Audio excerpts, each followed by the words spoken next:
Welcome back to episode 8 of Bringing the Talks.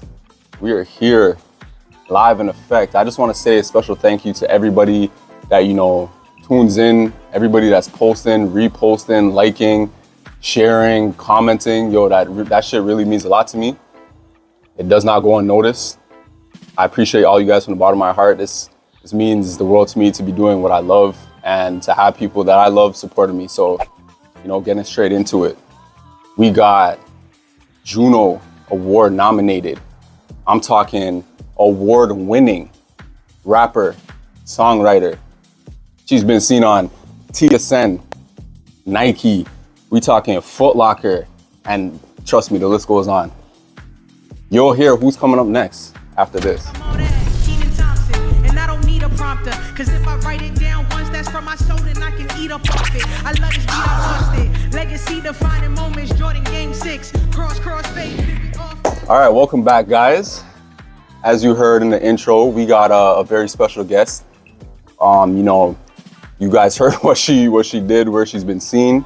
Without further ado, episode 8's guest, Bringing the Talks, Keysha Freshh. Jeez, and 8's my number too. So is it actually? Yeah, that's actually my number. Come on now. That's my lucky number. You already know, we're moving in line. Yes, sir. In alignment. So, tell the people, who you are, what you do. I think you did a really good job with that. I am, I'm a MC, hip hop artist, songwriter, educator. I try to be well rounded. I've been doing this for. Man, I've been performing for about 25 years. Wow. I've been rapping for, I want to say 16, 17. So probably even more than that, probably about 18. Yeah, I just turned 30, so 18. So it's been... you can get a little comfortable too. It's who I am. Hip hop is who I am. Yeah. It's not what I do. It's just who I am as a person. So I'm excited to be here. Thanks for having me. Well, with 2 decades, that comes with a lot of experience. What even, through your experience, what makes a good rap verse? Damn. What makes a good rap verse? Yeah, in your opinion, of course. Well, in my opinion, I personally believe that a rap, it's just gotta make people want to rewind, wait, what did you just say? Yeah. Rewind that. Mm-hmm. You know what I mean? Pull that back a little bit. There's, to this day, there's albums I listened to that came out when I was 3, so Reasonable Doubt came out in, 96? Yeah, that was my year right there. To this day, I listen back to that album, and there's things that I catch on that album that make me go, wait, what? What did he say? Yeah. That to me is that's the kind of reaction that I want in my music 15, 20, 30 years from now. Yeah. Because that was almost 30 years ago. Yeah. And people can still turn around and catch something new. So, Easter, what do they call it? Easter eggs in songs and stuff like that. Just being able to have timeless and classic music, saying things that aren't, a lot of times people rap about the moment. Yeah. And there's only 2 people in the world that I believe should rap about the moment, and that's Mad Skills and Uncle Murda when they do the year-end wrap-up. Other than that... Don't mean to cut you off. What do you mean by rapping in the moment? Or rapping about the moment? They just rapping about today's stuff, events that are happening today. I don't care if you popped the molly yesterday. What is that going to do for people in 20 years? But when I listen to Reasonable Doubt and Jay's really talking about some real life stuff that you can still listen to today and get some game from, that's the music that I feel stands the test of time. When I say rapping the moment, I talk about Uncle Murda and Mad Skills, it's because they're doing a wrap-up of the year. They're telling you this is what happened throughout the year. Music shouldn't be one-dimensional. It shouldn't live in the moment. It should be, oh, shoot, that was crazy. He's talking about financial freedom. He's talking about growing up in this environment. He's talking about relatable things. Yeah. I can't relate to this new music. I don't know what they're talking about. I don't know what it tastes like. I can't relate. So I try to find things that I could relate to, or make things I can relate to. No, I completely get you, because even with the music I listen to, there's some guys that I've been listening to since I was middle school, grade 7, 8, running the tracks back and being wow, I took stuff that I was relating, you know, like how can a youth relate to anything in general? Yeah. But then to grow up and then be like, wow, like I'm living what this guy's talking about like 10 years ago. I'm going through it now. Mm-hmm. So yeah, it definitely does That's have what I'm talking about. a crazier effect. That's what I'm talking about. With you. Yep. Wow. So speaking of growth, you know, have you always been an artist out of Toronto? Is this where you would say this is your home? This is where you've grown? Oh, absolutely. This is home. You know, when I first started my career, I was in New York and doing a lot of stuff in New York. My first music video was shot in New York, and you know, my connections were all in New York. So it was really like where I got my origin where I got my footing was in New York. I actually didn't know that. But you always come back home. Yeah. You always gotta come back home. Toronto is home. Toronto is where my family is, where my people are, where I went to school, where I was raised. So being back home, being in Toronto and growing your career from here, you know, I know sometimes you look at it as a negative, but there's so much positive in it. So that's why it's really important for me to be here, be with the people, go to events. I go to Honey Jam events. I go to Rise events. I go to Herd events. Go to events, network, and meet people in your home city. These are where you want to get people to champion you here. Shout out to Fill in the Blank as well. You know, lots of places to meet people. No, that's definitely true. So, you know, with you growing up in Toronto, what has it been like being, a rapper? I think that is like one of the hardest things, you know, one of the hardest things to do coming out of the city. Not only that, you're, you know, a female at that, a female rapper. What has that been like coming out? Because y'all have a lot to say, and it's really, you know, it's really starting to shake up the industry, I feel. And so like, what's it been like being a female coming out of Toronto? If you can think back to 17, 18 years ago when I started rapping, think about how many female rappers there were in Toronto. Don't worry, I'll wait. Because I always say to people, when I started this, I could maybe count 4 or 5 of us. And that's not even counting the OGs who were doing it since the 90s. Eternia, Major One, Tara Chase, Mishimi, like they were doing it. They were laying the stones for us in the 90s. But then there was a period in time where there was just a gap. And it was just men. I always was battling amongst men. When Ty Harper and Res Digital had something called the Mega City Countdown, and they were on Flow doing their thing, and you look at the Mega City Countdown Top 10, you're looking at my record, and it's all guys. It's Keysha Freshh, 16 years old, girl, and then it's Tona and Richie Sosa and JD Era and Rich Kid. Like, it's dudes. I'm amongst men. My colleagues, my peers at the time was like I said, Tona, Richie Sosa, Freedom Writers, Rich Kid. At the time, Drake was dropping records. Aristo, Bishop Pagante. Like, those were the people that when I started rapping, they were doing their thing too. And they were like on the, you know, I was battling for spots on lists with them. So in that time, and then around that time, let me not just stand on that. There was also Jelly Two Fly, who's one of the dopest women in the city, that is one of the dopest spitters. She was around back then too, coming up the same way like me. Phoenix Pagliacci was coming up the same way like me around that time. And then like a couple years later, you saw Hawaii Mighty starting to make waves, coming up at that time, finding her footing. Natasha the Amazon was coming up at that time. Like, I remember these people, I remember their name, because I remember watching them. Rima Major, I was watching them, you know, do their thing, and I'm like, this is dope. This is where we all need to push these doors down and come in at the same time. So, you know, I remember where there was a time where you're looking at all these blogs. There was Big Mouse Online, like I said, Mega City. There was a bunch of them, Canadian, Toronto-based blogs, Montreality, like a whole bunch of them in Canada. And there wasn't girls on there. There was no women. And I just remember saying to myself, like, I'm gonna be on that. Like, I'm gonna be a girl. I'm gonna be the first girl. And I'm gonna be a rap. You know. So at the time coming in, I wasn't focused on the fact that there was no one else, or not much. Let me not say no one else. There was not much doing it. It wasn't a big like representation. There wasn't much representation at the time. I wasn't focused on that though. I didn't care. My competition was whoever else was rapping. Like, I don't care if it was a man, woman, sheep, dog. I don't care who it was. I'm gonna rap with you. Like, I'm gonna show you that I could stand on my own despite gender, whoever it is. So it never really fazed me too much. I just remember just like, what I want to do. I told my mom, like, this is what I want to do. Took me to the studio, did my thing, and I'm just gonna drop these records, and I'm gonna live my dream, and I'm not gonna worry about the politics of it. And then once you kind of get sucked in, you realize, oh shit, there's like mad politics in this shit. Like you can't avoid it at certain points. So, you know, I had different things I had to navigate and deal with. But I can stand here, you know, like I said, 17 years later and just laugh, you know, just laugh. Because it's like, if I let those things deter me, you wouldn't know who Keysha. Yeah. You know what I mean?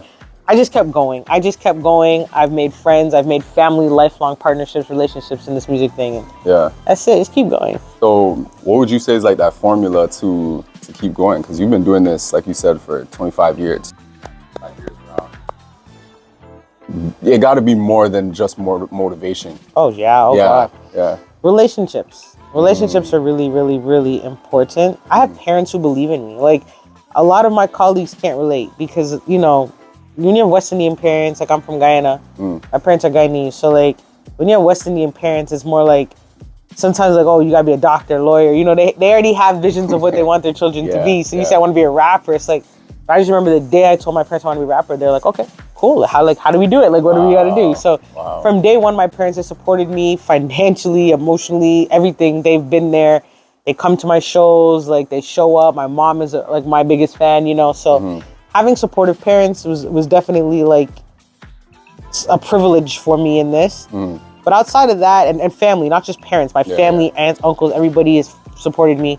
But outside of that, I always tell people, build relationships. I mean, there's too much pride. Everyone's too cool. Everyone's way too cool for me. Like, everybody's too cool for me. And I always say, you guys are too cool for me. Build relationships with people. I want to work with you. Like, I don't care how much followers you have. I don't care how much this. I don't care how much that. Just meet people. Build with people. Go out to events. People are too cool to go out to an event. Me? Oh, you guys having a show? Come out. I'm going to come. I'm going to show up. Go to the event. Support people. You want people to come out to your shows. You want artists to know who you are, but you don't never show up anywhere. Right. It's unrealistic. So for me, it's just, I always tell young artists, meet people, network with people, barter with people. We don't. You know, being from Toronto, there are a lot of Caribbean cultures in here. It's great. I love it. You did mention that you're Guyanese. One thing I do have to ask you first. Chicken curry. Okay, you have it here first. Nah, don't argue. I'm joking. I'm just joking. Truly, because okay. It's you.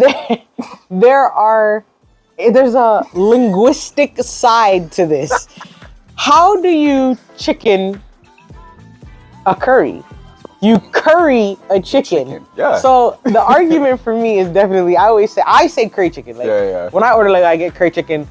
My peoples, we say curry chicken, but I won't lie and say like I definitely haven't heard Guyanese people or my people I know say chicken curry. And I'm like, no, you curry the chicken. You don't chicken the curry. Well, you did your you did your people some justice. She said chicken curry. I did. I said chicken curry, but but that's because I just know that's the joke about us. But I personally say curry chicken. Because you curry. Yeah, we just had to. I had to find out. I had to find out. But you know, Guyanese. Yes. What role does your culture play in the music that you make? That is a difficult question. Guyanese music is not. We don't really have a genre of music that we can claim as our own. Guyanese have Indian roots and African roots. And when you have cultures that have Indian African roots, you're gonna find a melting pot of music. And so there's reggae and dancehall that exists in Guyana, and a lot of artists practice it and they do it and they contribute to the culture. Then there's soca music and chutney music in Guyana, and a lot of artists practice it and they're very active members of the culture. There's big soca artists like Militant and stuff of that nature Adrian Dutchin, who are from Guyana. They're not from Trinidad, but as we can see, music is everywhere. We have artists that live in St. Kitts or grew up in St. Kitts, like Byron Messi, who's big dance artist, Taliban's biggest song. He was born in Jamaica, but he was raised and grew up in St. Kitts. So his influences from St. Kitts, but he's making dancehall music, you know? So I'm influenced. Growing up in Toronto is such a melting pot. I grew up around a lot of Jamaicans.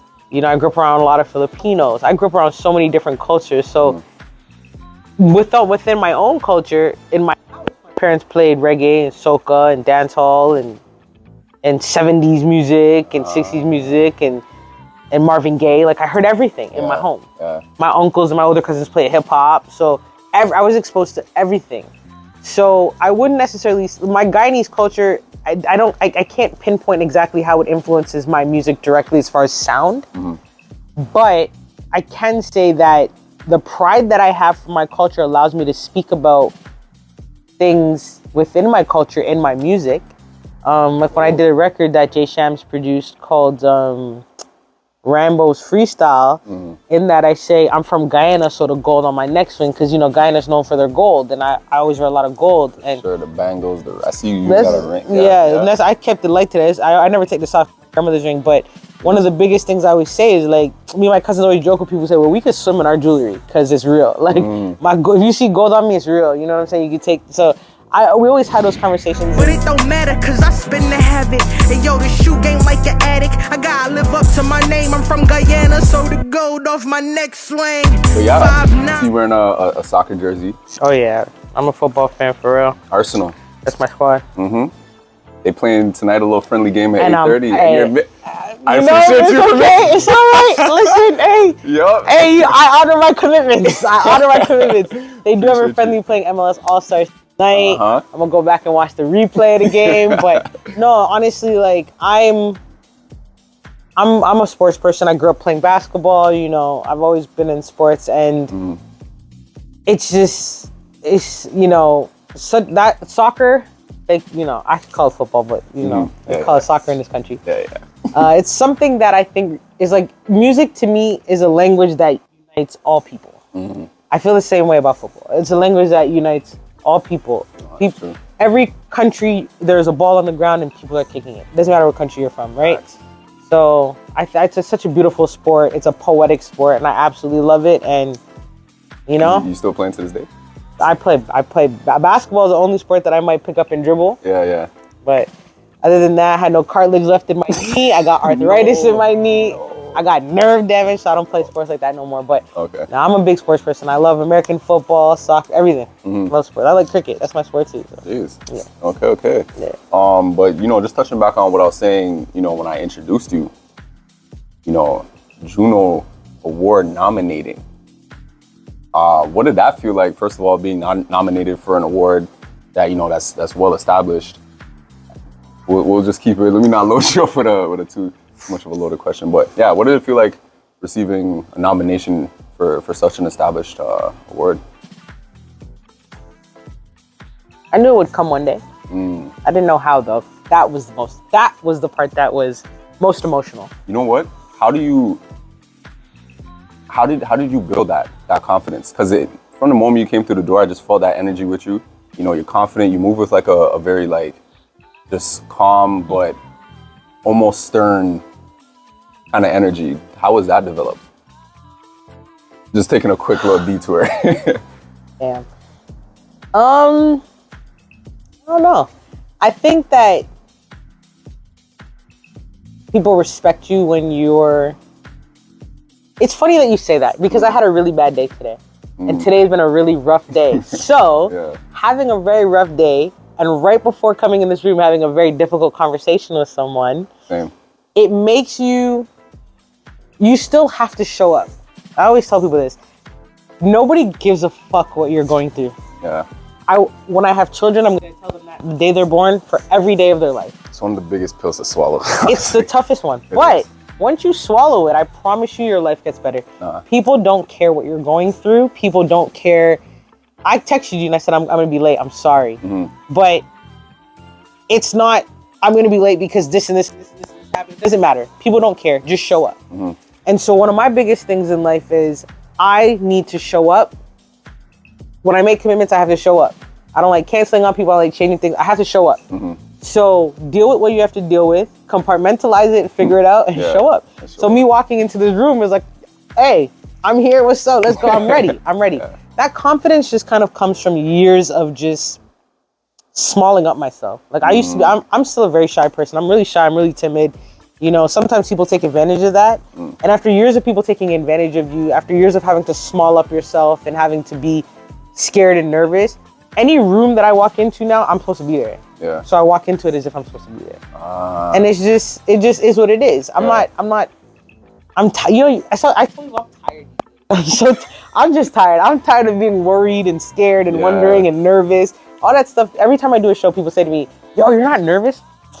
I haven't been nervous to do a show in like 8, 9, 10 years. It's just what's up. But I'll tell you this. I did the Legacy Awards and I was really nervous because it was live TV. And I'm like, yo, I can't mess this up. Yeah. I was sick to my stomach going out there. I'm sure everything that you were like with the Legacy Awards, like everything you're representing with that, like what that means. And the verse, I just wrote that verse. The verse was new. That I wrote it for the event. So it was like, I didn't have it fully confidently memorized, but I did it. You did your thing. So with the Junos, that confidence where I said to you, like, I knew it was going to come eventually, that exists because you can't put in so much work, so much blood, sweat, and tears into something. I mean, you can, but not me. I know that I laid stones for the past 17 years. I've laid stones. I build relationships, forge relationships. I've done things that is pretty much going to guarantee me the success that I want and that I look for in life. So with the Junos, it's like the steps that I take in my life and my career, the people that I meet, the relationships that I build it's putting me in front of the right people to do the right things. But with that one, collaborating with Maestro Fresh West is, you know, on its own an honor. So when Maestro called me and said, the year before he did a children's album called Young Maestro Goes to School, which is based on his life and his children's book. Yeah. He called me and said, I need you to voice this character in the book for the album called Julia the Great. I said, of course, anything for you. Yeah. So I did it. That got nominated for a Juno. Oh, way. Then this year, he calls me, well, I think it was October, he called me and said, yo, Julia needs her own album. I need you to voice a whole album for this character. I said, anything for you. Yeah. I did that in the guest bedroom of my parents' house. I recorded that album in the guest bedroom of my parents' house. 3 o'clock in the morning, Maestro's like, yo, and I said, okay, cool, give me a second. I'm there putting him on mute, recording. I just sent it to you, check it out. Okay, cool, does it work? All right, cool, like, this is how we're literally doing this album on the phone at 3 in the morning with each other. Just making it work. And we made it work. So I say to people, like, I recorded a Juno nominated album in my guest bedroom of my parents' house with no proper acoustics. And Maestro put this album together with TJ, shout out to TJ, shout out to WJ. They put this album together like I don't even like surgery. And when we put it out into the world, I knew in my spirit this would be nominated for a Juno because the album was authentic. It spoke to the realities of young Black girls. Is my voice on it, and I just had the most powerful moments recording it, so I just knew it would translate. Yeah. There's just so many stones that were laid for this to be a Juno-nominated album, and it was, and you know, we didn't come home with the W, but I wasn't disappointed. I remember talking to Maestro, I said, I'm not disappointed, bro. This album reached so many people. The young Black girls look at me, mothers come to me and say, my daughter listens to this album every morning before she goes to school. That's my award, yeah. I was just about to say that. That's my award. The intangibles it's like nothing else, honestly. That's my award. Yeah. So for me, it's just like, yo, I'm just really grateful for that nomination. And it's just, I never thought it would be a children's album, to be honest. But here we are, and I'm happy about it. Everything happens for a reason. Exactly. Yeah. So how do you even like prepare for something like that? Like, you know, you're doing a live You don't prepare. There's no preparation. There's no preparation. Yeah. To do something like are you talking about the album? Oh, no, sorry. I'm talking about just performing in general. Oh, that? Like when you're, you know, or maybe not so much now because I feel like you have like a good system where you're kind of like locked in. More so to the start of your career. What kind of did you know, can you remember like doing to prepare for like shows or, you know, anything like that? That's a good question. Whew. I don't remember. Because this is so long. My thing is preparing. I mean, sometimes, for example, my set list changes by year. So every year, my set list is going to be the same. If I do 16 shows that year, the set list is probably going to be the same. Because, you know, consistency and all that stuff.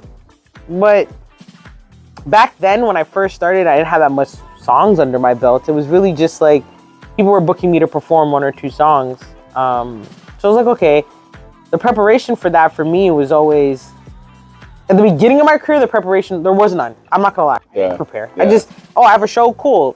I go perform. Go and do it. But then I met these 2 young gentlemen. One, his name is Kilo, the other one's name is Chosen. And I was introduced to them. They were brought on board to do some work with me when my career started to really like elevate. And they took me to another level where they were like, you can't, you're not performing 2 songs anymore. You're performing 8 or 9. And to have the stamina to perform 8 or 9, you got to work out. And I was like, that's wild. I never really took that in. oh yeah, stamina's a big thing. So what they did was at York University, they made me run around the school and perform my song. No So do the set while running around the school. Oh, okay. I'd be on a treadmill and I'd have to rap the set. Like, you know what I mean? So you had to physically be ready to perform. You had to learn how to breathe. So it's why you can watch an artist like Heavy D, rest his soul. This is why you can watch a lot of these artists perform on the stage and you're like, yo, he's not even missing a breath. Biggie could perform and he wouldn't miss a breath. Big Pun was the best for this. He could rap, and because you have to know where to take a breath. So for me, I could perform on stage and I'm not even I'm on the best shape, I'm out of breath. But because I know where to breathe, I could get through a set and it's good. Yeah. So learning those little things and Kilo and Chosen teaching me those things was like really important. And it was like a pivot in my career of like taking it from here to here. So that was important. But nowadays, preparation for shows are very intricate processes. I come to the same space that we're in right now. I come here, I book rooms, I rehearse with my team. The DJ, I have a manifesto coming up on August 11th. That's going to be my best show ever because the preparation going into that show started 3 weeks ago. So it's almost 2 months of preparation. Wow. You know, the DJ, I need to be able to do things in my DJ. I don't even need to ever look at my DJ. Sometimes you see rappers, they're talking to their DJ, they're turning around, their back is to the audience. It's just so many little intricacies and that make me just, at this point, preparation is the most important part of the process. Wow. The show is not, it's like practice. I'll actually talk about practice. It's practice. When I play basketball, my coach always said, the way you practice is how you're going to play. And he's like, nah, coach, I could just, when I get to the game, I'm like, no, it's going to show up in your game. Exactly. And I never used to really realize that until I started rapping and doing this and then preparing. I'm like, my shows are so much better now because I prepare. So yeah, preparation is key. Key. Just like fly kicks are. Those are also key. Okay. You know, you're definitely a sneakerhead. I've seen you have some heat. You're holding these shoes, talking about size this and that. I'm like, damn, that's too small still. But out of all the shoes that you've owned, what would be like a couple that are standouts for you? Damn. Beyond them just being, a good looking shoe. Okay, I have the De La Soul Dunk Highs, the white ones. I'm gonna have to throw the clips in here for the people that may not know too. I have those. Yeah. I got them years ago. So I have those, I keep them in a glass case because it's hip hop and sneakers, just two of my worlds colliding. So I keep those in a glass case. I have I call them the Space Jam 9s. And I noticed recently they've been called the Space Jam 9s, but they're the white and black Jordan 9s that Michael Jordan sent Bugs Bunny and Daffy Duck to get in his mansion in the movie Space Jam. The reason I collect shoes is because of that scene in that movie. No way. When he was under the wooden floor, but somehow... Yeah, when they went into the house, and they're like, and then this shoe was like shining. That was the moment. For me, that was like, that's the greatest, I remember being a kid like, I want that shoe. I said to my mom, I want that shoe. And my mom was like, where am I gonna get that shoe? Like, because, so then as soon as I turned 18, I got my first credit card, I bought that shoe. Jeez. It was not the first shoe I had. I had a little sneaker collection going, but that was the first shoe I bought myself with my own money because that was my grill. Yeah. So I bought that. That's a special one that I still have in my collection. I have this shoe called the Cloud Dunks, which we nicknamed. I got it from Flight Club in New York, and we nicknamed it the Nothing Was the Same Dunks. Jeez. Because I got it on the same time Drake dropped that album, and it looks like the album cover. Yeah. That shoe is one of the rarest dunks. You can't find it anywhere. It's super rare. I've never seen those. And this shoe goes for if you find it, you're paying $6,000 easily for it. So I have that pair tucked away, very safe under lock and key and gun. So don't watch that one. Don't worry about that one. But no, so there's quite a few pairs in my collection that most of my shoes mean something. I buy sneakers with meaning, and there's always a story behind a shoe. Every time I go to a different country or a different state, I buy a pair of shoes and a vinyl. That's like my thing of I bought this in Texas. I bought this in Kentucky. Oh, you know, that's hard. so it's always some meaning. Feel that. Yeah, it's always That a might meaning. feel It's that, always yeah. a meaning. So. Okay, that's what's But up. I got a lot of pairs. But those are just a couple ones off the top that mean a lot to me. Yeah. Okay, that's good. So just wrapping up. You know, it's been a great episode. We've been talking about your culture. We've been talking about preparation. You know, what's I like to end it off with this too. What's something as being, you know, someone that's more seasoned in the rap game? What's some advice you can give to the younger artists out there, especially in Toronto? Don't worry about what other people are doing. It's easy to be like, well, this person got this going on, she got this going on, he got this going on, I need to be here. It's easy to do all that. You know what I mean? It's easy to feel discouraged because we're watching what other people are doing. We're watching other people's success. Growing up in Ajax, I got the opportunity to go to school with some really dope people. I got the opportunity to be in community and around really dope people. Some of them, not to name drop, but to tell my story. Some of them were T-, which I always tell people, like, I used to go to this park called Cedar Park, and he would be there with his homeboy. We'd all be playing basketball. So he was the first person to like direct me to a studio. Yeah. Sean Leon. We went to the same high school together. We went to the same elementary school together. Devontae. Me and Devontae, we used to share the same friend group. So we'd be in my boy's basement rapping with each other. Like, there's different rappers and people in the city that I've been fortunate enough to see blossom from we were little kids. And so I always think about my community, and I always think about the fact that, like, you know, some people in their career are here, some people are here, some of us are here. And yeah, we all kind of came up at the same time, but everybody's path is different. So when we all get together and we sit down and we talk, it's just like, yo, remember when we were in school and this and this? And it's like, yeah, man, you took this route for your career, I went this route, but look where we are. We're at the same show. I'm opening for you. You might be doing a set before me, like whatever it is. We're here. We're all here. Yeah. And we had that moment. All three of us, me, Sean, and Devontae, actually had that moment at it was a show that Ryerson had put on a couple years ago. Joey Badass and Miguel were headlining. And so we were all backstage, and it's like, oh, this is crazy. Like, we're some Durham kids, or 905 kids, and look where we are, you know? Wow. So my thing is, that's to say, when I work with Jay Shams and when I work with Morgan, when I work with these young producers and the 100 Club, you know, I think of these guys are from where I'm from. Like, they live in, you know, we're all Durham kids, yo. I have to work with these guys, you know? Like, I have to work with these guys, because in 10 years, when Shams is producing for Drake, when he's producing for Lil Wayne and Nicki Minaj, and I told Shams it's gonna happen real soon, because his beats are crazy. You know, I talked to all these guys. I said, you guys are on your way. You know, I want to be able to say, yo, I worked with these guys. I was there from the beginning. I saw what they were building. So another thing is, yo, be present with people now. Don't worry about when they get big and blow up. We don't need you at them times. Yeah. We need you now. These people need you now. If your boy's making beats, encourage him. Show him, help him, teach him, work with him, rap on his beats. Like, the community starts here at the ground level. It starts down here, and then we build. So just build with your friends, build with your people. Thank you. And thank you guys for watching. That wraps up episode 8. Wonderful guest, Keysha Freshh. I'm your host, Jay Breezy, aka Jay Breezy. This has been another great episode of Bringing the Talks. If you guys took anything from this episode, then my job here is done. Again, my guest, Keysha, thank you for coming out. Thank you for dropping some gems. And we'll be back next week. Peace. Let's go. Nice. Cheese.